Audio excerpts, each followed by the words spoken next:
নমস্কার বন্ধুরা, কেয়া কথা থেকে আমি কেয়া চলে এসেছি আবার একটা বড়ির ভিডিও নিয়ে। এবছর অনেকগুলো বড়ির ভিডিও করেছি, তার মধ্যে এইটা দিচ্ছি শুকনো কিভাবে করে সংরক্ষণ করা হয়।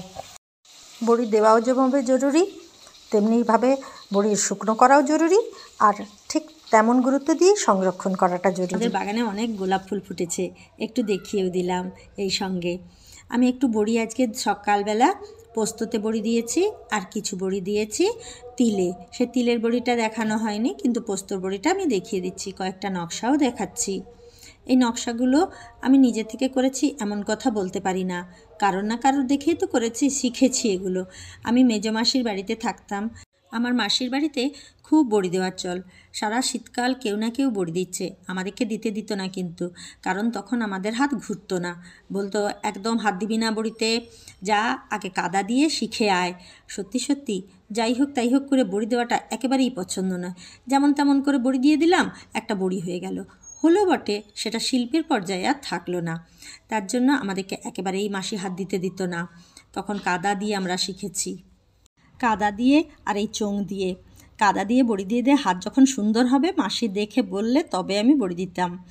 আগে আগে এত কষ্ট করে বড়ি দেওয়া শিখতে হতো, ডাল একটু নষ্ট করতে দিত না। বড়ির পেছনে কি কষ্ট, কি পরিশ্রম যে মানুষের থাকে।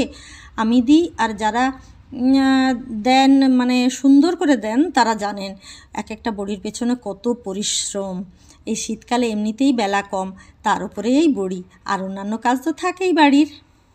আমি আজকে কয়েকটা ডিজাইন দিচ্ছি, এগুলো আমি দিই, তবুও একটু দেখাচ্ছি আর কি, আর একটু একটু কথা বলছি আপনাদের সাথে। এই যে বড়ি দেওয়ার পর দুদিন রোদে দেওয়া।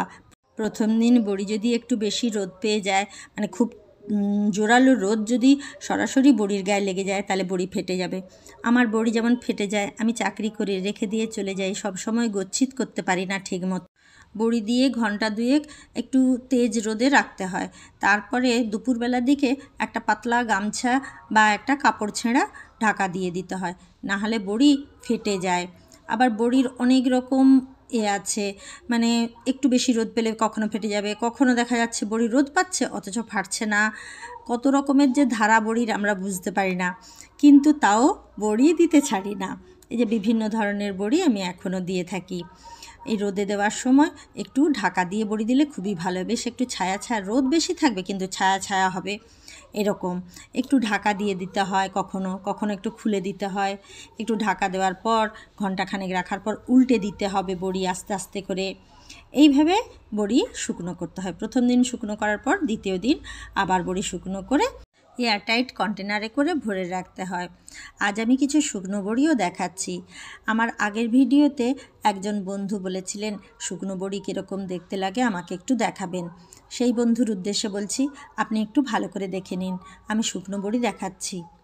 এই যে এই বড়িগুলো খুব হালকা হয়েছে, একটু একটু ফেটেও গেছে, কিন্তু সব বড়ি ফাটেনি, দেখে নিন একটু বন্ধু। এই যে শুকনো বড়ি কি সাদা হয়েছে, এগুলো কিন্তু তিলের ওপরের বড়িগুলোই আমি দেখাচ্ছি। এই যে বড়িটা এখন দেখাচ্ছি, এই বড়িটার আমি নাম দিয়েছি তিরুপতি বড়ি। অনেকটা তিরুপতি মন্দিরের ঠাকুরের মতোই দেখতে। আমার অনেক বড়ির নাম আছে, তা তো আপনারা জানেন। এটা পুতুল বড়ি, বসে থাকা পুতুল যেরকম হয় সেই রকম। এটা অনেকটা কুলোর মতো, কিন্তু ঠিক কুলো নয়। এটা গোল বড়ি, কানের দুলের মতো। এটা একবারে কানের দুলের মতো বড়ি, দেখুন। এই যে আরেকটা দেখাচ্ছি, এটাও কানের দুলের মতো বা লকেটের মতো, আপনারা যাই বলুন না কেন, গয়নার মতো, তাই এটার একদম স্পেশাল নাম নকশা বা গহনা বড়ি। এই যে এগুলো, এটা ময়ূরের মতো, এই যে মাঝখানে দেখা যাচ্ছে ময়ূরের মতো, এটা আরেকটা বড়ি। খবরের কাগজ আমি এইভাবে লম্বা লম্বা করে কাঁচি দিয়ে কেটে রেখেছি। এইভাবে কুচনো কাগজ দিলে বড়ির উপরে চাপও পড়ে না, বড়ি খুব কম ভাঙে। এই যে একটা বড় কন্টেনার দেখছেন, এতে আমি বড়ি রেখেছি। আগে ওইভাবে কাগজ কুচিয়ে দিয়েছি, তারপরে বড়ি রেখেছি, আবার কাগজ কুচিয়ে দিলাম। ওই কাগজ কুচিগুলো দেওয়ার পরে আবার আমার দরকার হলে আবার বড়ি রাখবো ওর ওপরে। এরপরে বড়ি রেখে ওর ঢাকনা খুব ভালো করে লাগিয়ে দেব, একদম এয়ারটাইট করে। তিলের বড়ি হলে বর্ষাকালে একবার রোদ দিয়ে দেবেন, আর পোস্তর বড়ি হলে দরকার হয় না, 1 বছর অনায়াসে হেসে খেলে চলে যায়। যদি এই ভিডিওটি আপনাদের ভালো লাগে তবে লাইক, শেয়ার, সাবস্ক্রাইব করে দেবেন, আর ফেসবুক থেকে দেখলে ফলো করে দেবেন। এখানেই শেষ করছি এই ভিডিওটি।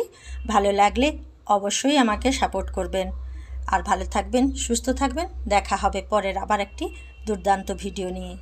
নমস্কার জানিয়ে শেষ করলাম।